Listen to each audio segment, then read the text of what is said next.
Comparatively more permeable to potassium ions और nearly impermeable to sodium ion.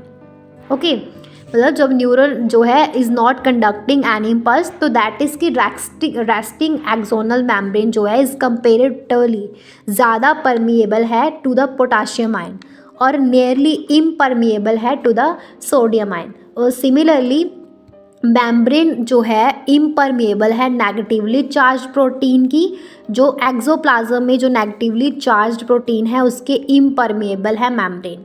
तो इसके consequently क्या होता है कि axoplasm inside the axon high concentration पाई जाती है पोटाशियम आयन की और नेगेटिवली चार्ज प्रोटीन की, और लो कंसंट्रेशन पाई जाती है सोडियम आयन की।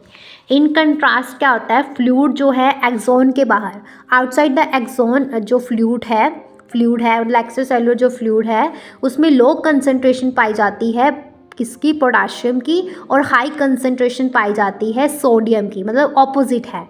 और क्या बन जाता है कि this forms a concentration gradient.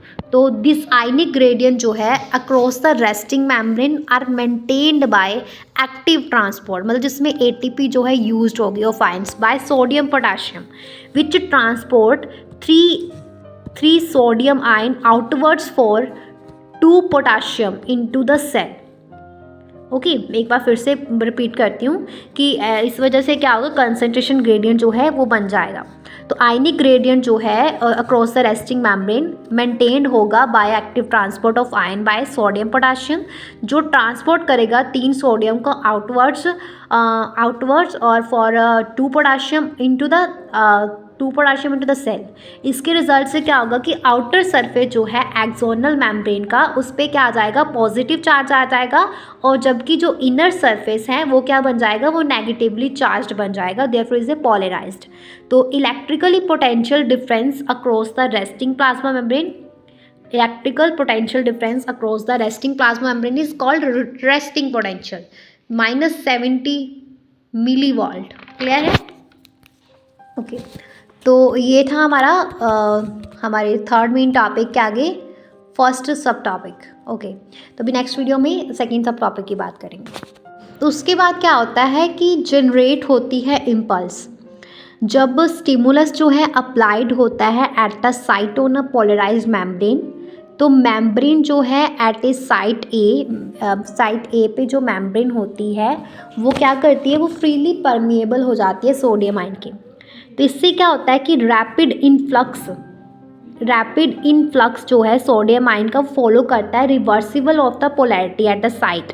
तो इसका मतलब ये है कि दैट इज़ की आउटर सरफेस मेम्ब्रेन का जो है वो नेगेटिवली चार्ज बन जाता है और इनर साइड जो है वो क्या बन जाती है, पॉजिटिवली चार्ज बन जाती है। तो पोलैरिटी जो है मेम्ब्रेन की साइड ए पे वो रिवर्स्ड हो जाती है, मतलब डीपोलराइज्ड हो जाती है।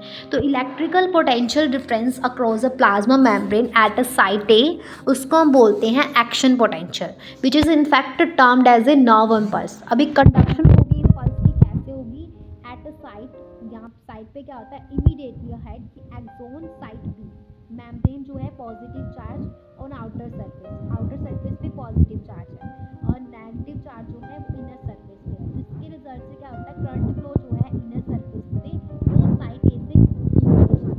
तो on the outer surface current flow करता है साइट बी से साइट ए की तरफ से।